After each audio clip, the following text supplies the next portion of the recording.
नमस्कार दोस्तों, स्वागत है आप सभी का हमारे YouTube चैनल पर। दोस्तों, आज के इस वीडियो में हम कवर करेंगे कांग्रेस अधिवेशन के बारे में। वो सभी कांग्रेस अधिवेशन जिनके बारे में एग्जाम में प्रश्न पूछे जाते हैं। पहले भी कांग्रेस अधिवेशन से कई सारे प्रश्न पूछे जा चुके हैं और आने वाले एग्जाम में भी प्रश्न पूछे जाएंगे। तो चलिए दोस्तों, स्टार्ट करते हैं कांग्रेस अधिवेशन के बारे में। अगर आप मेरे चैनल पर नए हैं तो चैनल को सब्सक्राइब करें और वीडियो को लाइक करें। तो चलिए दोस्तों, स्टार्ट करते हैं। कांग्रेस अधिवेशन के बारे में पढ़ने से पहले हम लोग कांग्रेस के बारे में कुछ इंपॉर्टेंट पॉइंट्स जानते हैं। कांग्रेस शब्द जो है यह उत्तरी अमेरिका से लिया गया है। कांग्रेस शब्द जो है यह उत्तरी अमेरिका से लिया गया है। कांग्रेस का स्थापना 28 दिसंबर 1885 ईस्वी में हुआ है, गोकुल दास तेजपाल संस्कृत कॉलेज बम्बई में। तो कांग्रेस का स्थापना जो है वह गोकुल दास तेजपाल संस्कृत कॉलेज बम्बई में हुआ है। कांग्रेस का स्थापना, कांग्रेस का संस्थापक जो है वह एलन ऑक्टेनियन ह्यूम को माना जाता है। एलन ऑक्टेनियन ह्यूम जो है वह कांग्रेस का संस्थापक है।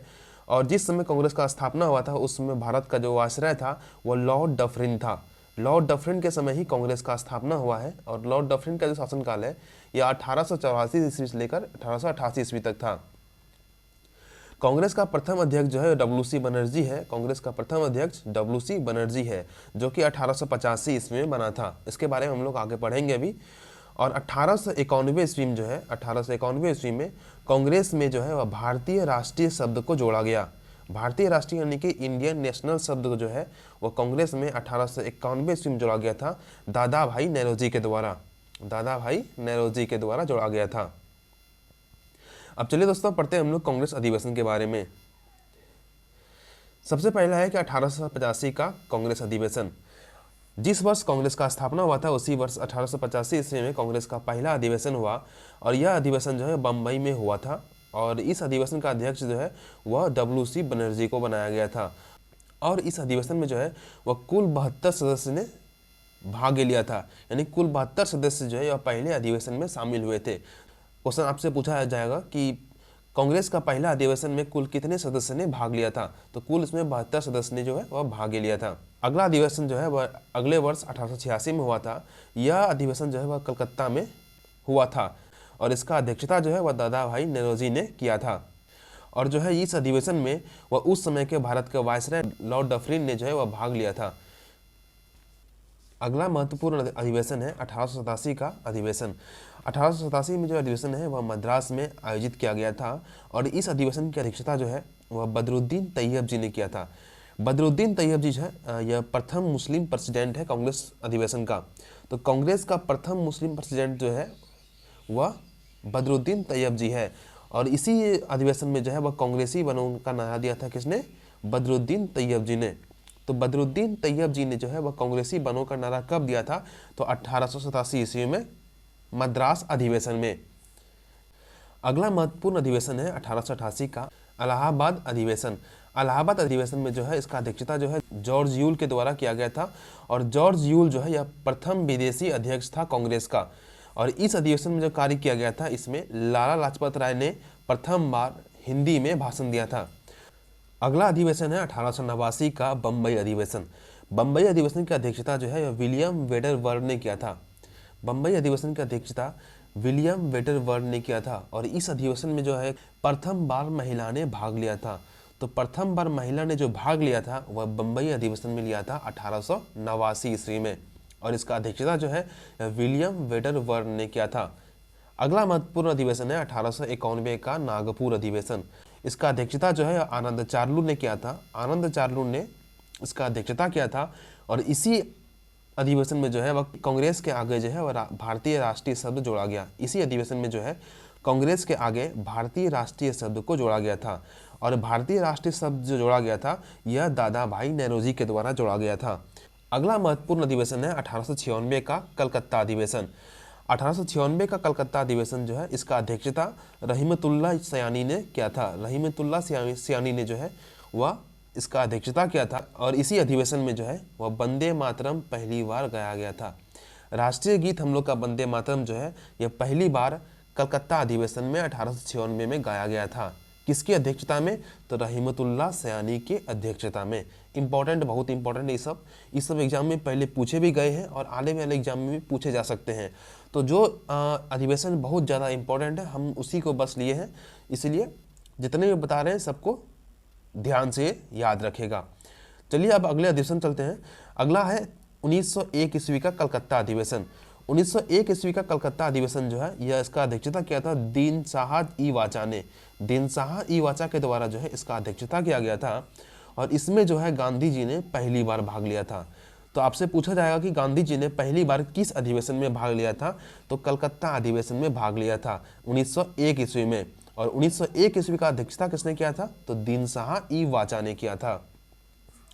उसके बाद नेक्स्ट चलते हैं। अगला है 1905 ईस्वी का बनारस अधिवेशन। 1905 ईस्वी का बनारस अधिवेशन में का अध्यक्षता जो है या गोपाल कृष्ण गोखले ने किया था। गोपाल कृष्ण गोखले ने जो है 1905 का बनारस अधिवेशन का अध्यक्षता किया था। इस अधिवेशन में क्या हुआ था कि बंगाल का विभाजन का विरोध किया गया था। तो बंगाल के विभाजन का विरोध जो है वह 1905 के बनारस अधिवेशन में किया गया था, जिसका अध्यक्षता जो है वह गोपाल कृष्ण गोखले के द्वारा किया गया था। अब अगला महत्वपूर्ण अधिवेशन है 1906 ईस्वी का कलकत्ता अधिवेशन। इसका अध्यक्षता जो है वह दादा भाई नेहरूजी के द्वारा किया गया था और इस अधिवेशन में जो है वह प्रथम बार स्वराज शब्द का प्रयोग किया गया था। तो आपसे पूछा जाएगा कि स्वराज शब्द का प्रयोग जो है वह प्रथम बार किस अधिवेशन में किया गया है, तो वह कलकत्ता अधिवेशन में किया गया है 1906 ईस्वी में और इसका अध्यक्षता जो है दादा भाई नेहरूजी के द्वारा किया गया था। नेक्स्ट चलते हैं। अगला है 1907 ईस्वी का सूरत अधिवेशन। 1907 ईस्वी का सूरत अधिवेशन। दोस्तों यह एकमात्र ऐसा अधिवेशन है जो कि कंप्लीट नहीं हुआ था। यह अधिवेशन जो है वह स्थगित हो गया था।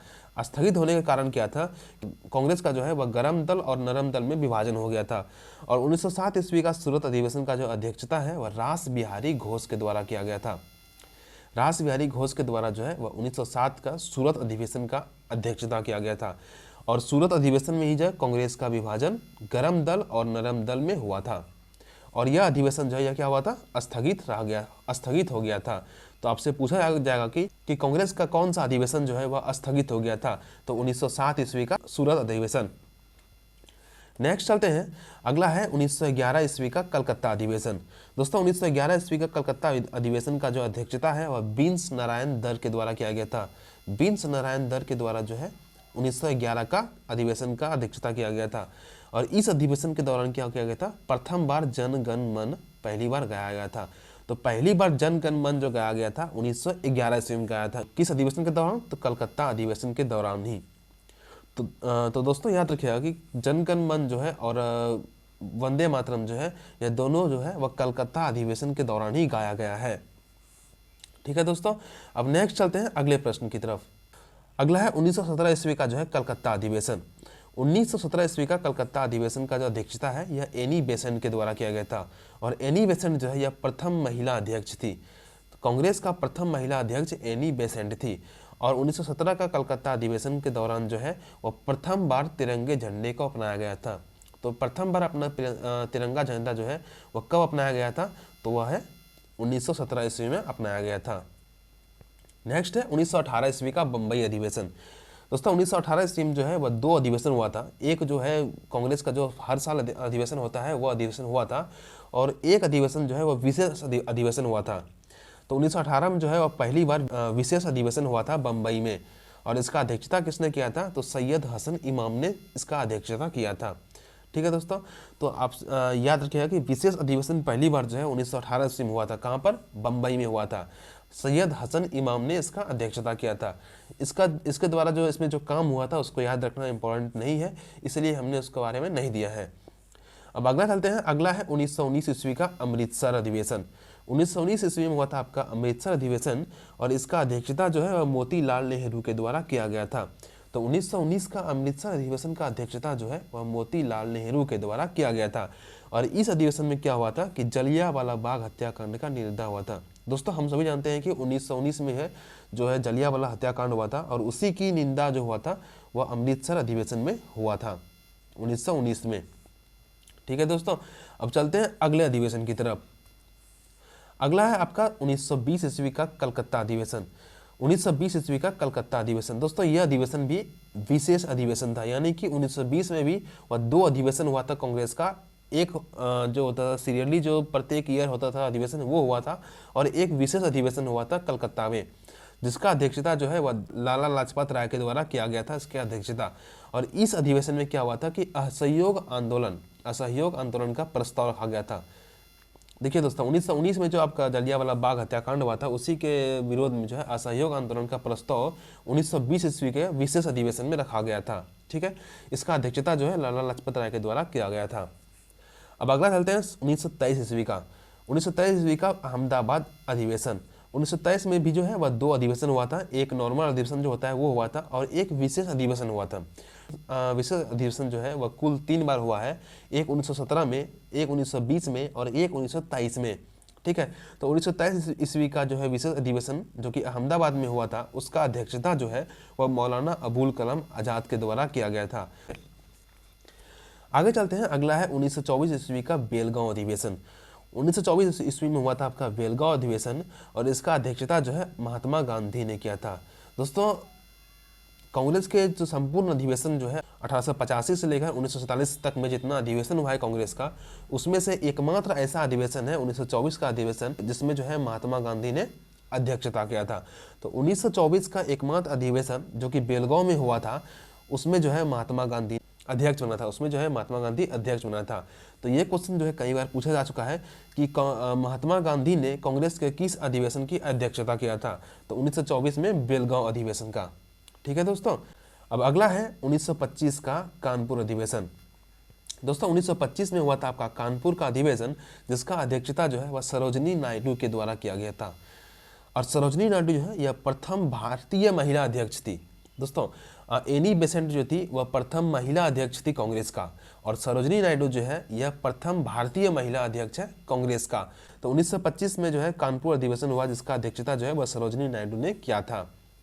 नेक्स्ट है 1927 का मद्रास अधिवेशन। 1927 में हुआ था आपका मद्रास अधिवेशन, जिसका अध्यक्षता जो है वह डॉक्टर अंसारी के द्वारा किया गया था। डॉक्टर अंसारी के द्वारा जो है वह 1927 का मद्रास अधिवेशन का अध्यक्षता किया गया था। इसमें जो कार्य हुआ था वह था साइमन आयोग का विरोध। 1927 में जो है वह साइमन आयोग भारत आया था, उसी का जो विरोध है वह 1927 का मद्रास अधिवेशन में किया गया था। और दूसरा जो है वह साइमन गो बैक का नारा दिया गया। तो आपसे पूछा जाएगा कि साइमन गो बैक का नारा जो है वह किस अधिवेशन के दौरान दिया गया है। तो वह मद्रास अधिवेशन के दौरान दिया गया था 1927 ईस्वी में। ठीक है, अब अगला चलते हैं, अगला है 1931 का कराची अधिवेशन। 1931 में हुआ था आपका कराची अधिवेशन, जिसका अध्यक्षता जो है वह सरदार वल्लभ भाई पटेल ने किया था। 1931 में हुआ था आपका कराची अधिवेशन, जिसका अध्यक्षता जो है वह सरदार वल्लभ भाई पटेल ने किया था। और इसी अधिवेशन में जो है वह प्रथम बार मौलिक अधिकारों की मांग की गई थी। तो मौलिक अधिकारों की मांग जो है वह 1931 में किया गया था कराची अधिवेशन के दौरान। उसका अध्यक्षता जो है वह सरदार वल्लभ भाई पटेल ने किया था। ठीक है, अगला अधिवेशन है 1937 का फैजपुर अधिवेशन। 1937 में जो है वह फैजपुर में एक अधिवेशन हुआ था, जिसका अध्यक्षता जो है वह पंडित जवाहरलाल नेहरू के द्वारा किया गया था। और यह गांव में कांग्रेस का प्रथम अधिवेशन था। यानी कि जो है 1937 में जो है वो फैजपुर नामक गांव में पंडित जवाहरलाल नेहरू की अध्यक्षता में प्रथम बार गांव में अधिवेशन हुआ था। तो ये क्वेश्चन जो है एग्जाम में कई बार पूछे गए हैं कि गांव में होने वाला कांग्रेस का प्रथम अधिवेशन कौन था। तो वह फैजपुर अधिवेशन था। यह एकमात्र ऐसा अधिवेशन है जो कि गाँव में किया गया है। ठीक है, तो इसको आप याद रखिएगा, यह बहुत इंपॉर्टेंट है। ठीक है दोस्तों, अगला है आपका 1939 का त्रिपुरी अधिवेशन। 1939 का त्रिपुरी अधिवेशन का अध्यक्षता जो है वह सुभाष चंद्र बोस ने किया था। और इसमें कार्य क्या हुआ था कि प्रथम बार अध्यक्षता के लिए चुनाव हुआ था। अब अगला है 1940 ईस्वी का रामगढ़ अधिवेशन। 1940 ईस्वी का रामगढ़ अधिवेशन का अध्यक्षता जो है वह मौलाना अबुल कलाम आज़ाद ने किया था। सबसे लंबे समय तक कांग्रेस का अध्यक्ष रहा था। देखिए दोस्तों, कांग्रेस का अधिवेशन जो है वह 1940 के बाद जो है वह डायरेक्ट जाके 1946 में अधिवेशन हुआ था। बीच में जो है कांग्रेस का अधिवेशन नहीं हुआ था। तो 1940 से लेकर 1946 तक जो है वह मौलाना अबुल कलाम आज़ाद जो है वह कांग्रेस का अध्यक्ष रहा था। उसके बाद जो है 1946 के लास्ट दिसंबर में जाके जो है वह कांग्रेस का अधिवेशन हुआ था और दूसरा अध्यक्ष बना था। तो आपसे पूछा जाएगा कि सबसे लंबे समय तक कांग्रेस का अध्यक्ष कौन रहा था। तो मौलाना अबुल कलाम आज़ाद रहा था। ठीक है दोस्तों, अब चलते हैं अगले अधिवेशन की तरफ। अगला है आपका 1946 ईस्वी का मेरठ अधिवेशन। 1946 में आपका हुआ था मेरठ अधिवेशन। इसका अध्यक्षता जो है वह जेबी कृपलानी के द्वारा किया गया था। स्वतंत्रता के समय जो कांग्रेस का अध्यक्ष था वह जेबी कृपलानी जी था। फिर अगला अधिवेशन, महत्वपूर्ण अधिवेशन 1948 में हुआ था। 1948 में हुआ था आपका जयपुर अधिवेशन। 1948 में जयपुर अधिवेशन हुआ था और इसका अध्यक्षता जो है वह पट्टाभी सीतारामैया के द्वारा किया गया था। पट्टाभी सीतारामैया के द्वारा किया गया था। देखिए दोस्तों, स्वतंत्रता के बाद, भारत की स्वतंत्रता के बाद जो है वह कांग्रेस का प्रथम अधिवेशन जो है 1948 में हुआ था, जो कि जयपुर में हुआ था और पट्टाभी सीतारामैया इसका अध्यक्ष था। ठीक है, और इस अधिवेशन की शुरुआत जो है वह राष्ट्रगान और राष्ट्रगीत से हुई थी। तो आपसे क्वेश्चन पूछा जाएगा कि किस अधिवेशन की शुरुआत राष्ट्रगान और राष्ट्रगीत से हुई थी, तो वह जयपुर अधिवेशन 1948 में। और इसी अधिवेशन के तहत जो वह जेवीपी कमेटी का गठन किया गया था। इसी अधिवेशन के तहत जेवीपी कमेटी का भी गठन किया गया था। ठीक है, तो दोस्तों ये कुछ था आपका कांग्रेस का महत्वपूर्ण अधिवेशन जिसके बारे में हम लोग डिस्कस किए। और जो दोस्तों जो है इसी से क्वेश्चन जो है बार बार पूछे जाते हैं, इसी से पहले भी क्वेश्चन पूछे गए हैं, इसी से बाद में भी पूछे जाएंगे। तो मैक्सिमम क्वेश्चन जो है वो इसी से पूछा जाता है। तो दोस्तों वीडियो आपको कैसा लगा तो कमेंट करके जरूर बताइएगा और अगर चैनल पर नए हैं तो चैनल को सब्सक्राइब कीजिएगा। तो चलिए दोस्तों, मिलते हैं नए वीडियो में।